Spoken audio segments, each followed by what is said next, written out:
உச்சநீதிமன்றம் தீர்ப்பளித்து 1000 நாட்கள் கடந்தும் வன்னியர்களுக்கு 10.5% உள்ள இடஒதுக்கீட்டை வழங்கவில்லை என கண்டித்து பாட்டாளி மக்கள் கட்சியின் தலைவர் மருத்துவர் அன்புமணி தலைமையில் காஞ்சிபுரத்தில் ஆர்ப்பாட்டம் நடைபெற்றது. உச்சநீதிமன்றம் சொல்லி 1000 நாட்கள் கடந்து போச்சு. என்னாச்சு?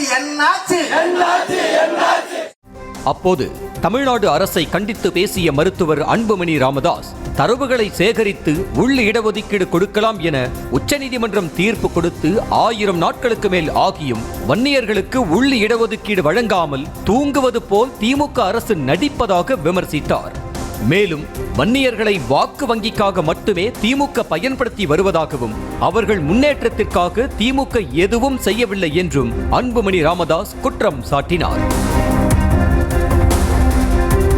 வன்னியர்களுக்கு உள்ள இடஒதுக்கீடு கோரும் கோரிக்கைகளை ஆய்வு செய்து 3 மாதங்களுக்குள் அறிக்கை அளிக்க வேண்டும் என பிற்படுத்தப்பட்ட ஆணையத்திற்கு தமிழ்நாடு அரசு ஆணையிட்டது என்றும், ஆனால் பிற்படுத்தப்பட்ட ஆணையம் அவகாசம் மேல் அவகாசம் கேட்டு தரவுகளை கொடுக்காமல் அதன் அலுவலர்கள் 2 ஆண்டுகளுக்கு மேல் மிக்சர் சாப்பிட்டுக் கொண்டுள்ளனர் என்று அன்புமணி ராமதாஸ் கிண்டல் அடித்தார்.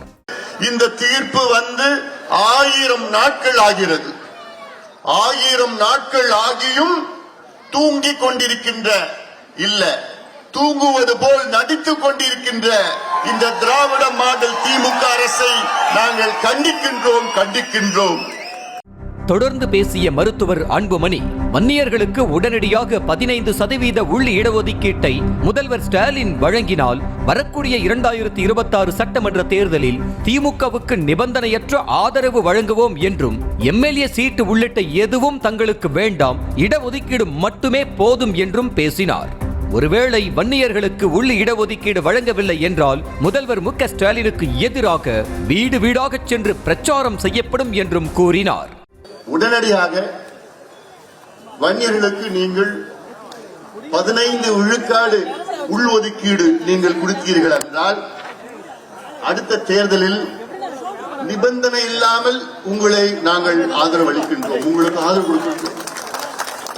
15 விழுக்காடு கையெழுத்து போடுங்க, ஒட்டுமொத்த இந்த சமுதாயம் உங்களுக்கு ஆதரவு அளிக்கும். நிபந்தனை எல்லாம் வேண்டாம், எங்களுக்கு சீட்டு கீட்டு எதுவுமே வேண்டாம், எங்களுக்கு உங்களால கொடுக்க முடியுமா?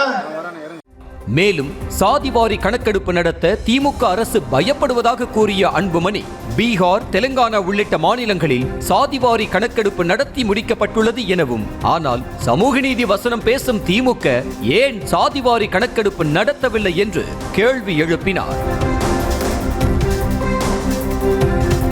வன்னியர்கள் வாக்களித்து மு க ஸ்டாலின் முதலமைச்சராகவும் தற்போது அவரின் மகன் உதயநிதி துணை முதலமைச்சராகவும் இருக்கிறார்கள் என்றும், அக்கட்சியில் மூத்த அமைச்சராக உள்ள துரைமுருகனுக்கு ஏன் துணை முதல்வர் பதவி வழங்கவில்லை என்று கேள்வி எழுப்பிய அன்புமணி, துரைமுருகன் வன்னியர் சமுதாயம் என்பதால் துணை முதல்வர் பதவி கொடுக்கப்படவில்லை என்று குற்றம் சாட்டினார். மூத்த அமைச்சர் துரைமுருகன் அவர்களுக்கு துணை முதலமைச்சர் கொடுத்தா என்ன உங்களுக்கு வலிக்குதா? ஏன் அவர் உழைக்கலையா? இன்னைக்கு திமுகவிலே மூத்தவர் அவர் தான். எவ்வளவு தியாகம் பண்ணியிருக்கிறாரு, இத்தனை முறை சிறைக்கு சென்றிருக்கிறார்கள், இந்த கட்சிக்காக எவ்வளவு உழைத்திருக்கின்றார். ஏன் அவருக்கு ஒரு துணை முதலமைச்சர் கொடுத்துட்டு போலாமே, இன்னொரு துணை முதலமைச்சர் கொடுத்துட்டு போலாமே? ஏன் உங்களுக்கு மனசு வரல? ஏன் அவர் எந்த சமுதாயத்தில் பிறந்துட்டாரு? பாவப்பட்ட சமுதாயம். உள்ள இடஒதுக்கீடு கொடுக்காததால் வன்னியர்கள் கோபத்தில் இருக்கிறார்கள் என்றும், வரும் காலங்களில் மாபெரும் போராட்டம் முன்னெடுக்கப்படும் என்றும் அன்புமணி ராமதாஸ் எச்சரித்தும் உள்ளார்.